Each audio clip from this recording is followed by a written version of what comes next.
Want to hear the best marriage advice I ever got? I'll share it with you. I'm Brian Bandis, and this is The Married Man. It's time to put on your big boy pants.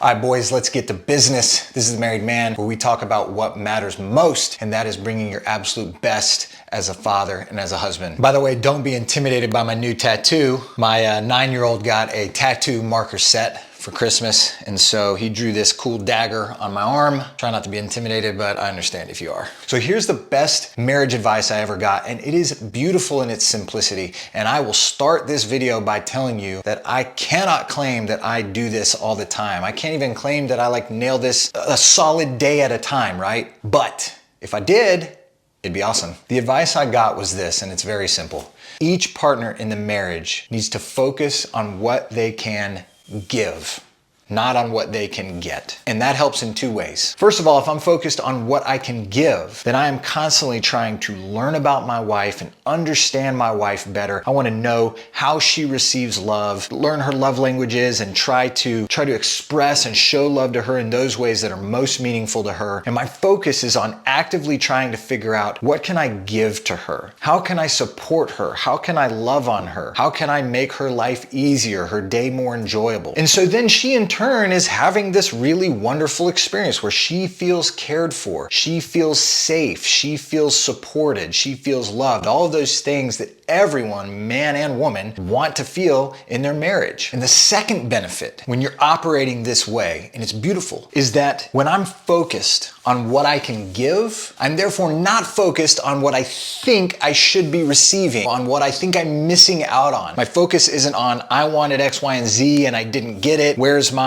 fill in the blank. I want more rest. I want people to leave me alone. I want guy time. I want more sex, whatever it is. If my focus in the marriage is on what I can get, it is a recipe for disaster. The whole thing is oriented around me. It's like the video that we did on ego, right? Where it's me first, whatever I want is the number one priority, right? And so if I'm focused on what I can give, then by default, I'm not focused on what I think I should be getting out of the marriage and what I think I'm entitled to or deserve or whatever. And therefore, I'm not experiencing this disappointment because I thought the marriage should be all about me getting X, Y, and Z out of it. And when it really works in a beautiful way is when both partners begin to do this. So I give and I'm not worried about receiving, and she's having this wonderful experience, and she gives and she's not worried about receiving. And it's this beautiful spiral where I give and she gives, and I give and she gives, and both partners are immensely satisfied in this type of arrangement, versus I'm not giving because I'm worried about taking, but she's not giving because she's worried about taking. And so because we're both worried about taking, neither of us is giving. And so we're both in this situation where all I'm focused on is what I want to receive, and I'm receiving nothing because all she's focused on is what she wants to receive, and she's receiving nothing. So you have the opportunity by focusing on giving, both partners focusing on giving, of sort of creating, it's almost like a company culture, right? In this little company that is my marriage, we've created a company culture that is predicated on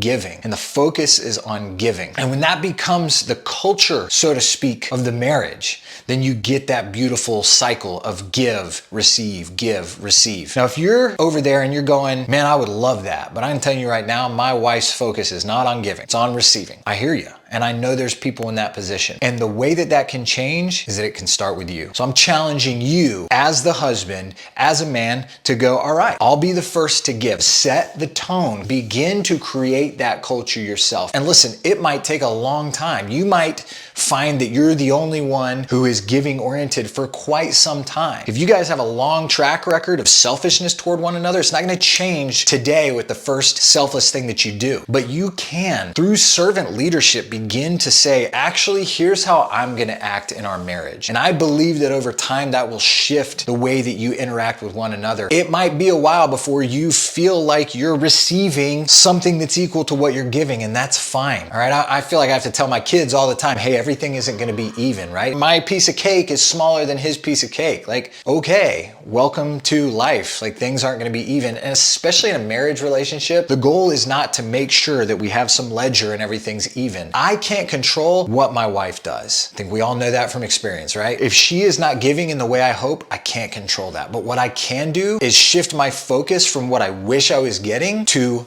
trying to give and give and give and trying to change that quote unquote company culture in our marriage, right? You absolutely, as the man, have the ability to bring your strength to the marriage in that way and to give selflessly. Maybe you will begin to receive in ways that you hoped. Maybe not, I'm not sure. I know that I can control myself and you can control yourself. So that's the best marriage advice I ever got, was to focus on what you can give and try, if you can, to begin to create that culture in your marriage. It'll take time, it'll take work. This is worth the effort. So put in the work and have the resilience. Bring the strength of servant leadership to your marriage. That's all I got for you, boys. As you know, I'm trying to publish a married man video twice a week. So hit that subscribe button if you're getting something out of it, if it's encouraging you, if it's challenging you. Hit the little alarm bell dealie down here. That way you know when there's a new video, and you can be challenged and encouraged every single week to become the kind of husband and the kind of father that I know you want to be. See you in a couple days.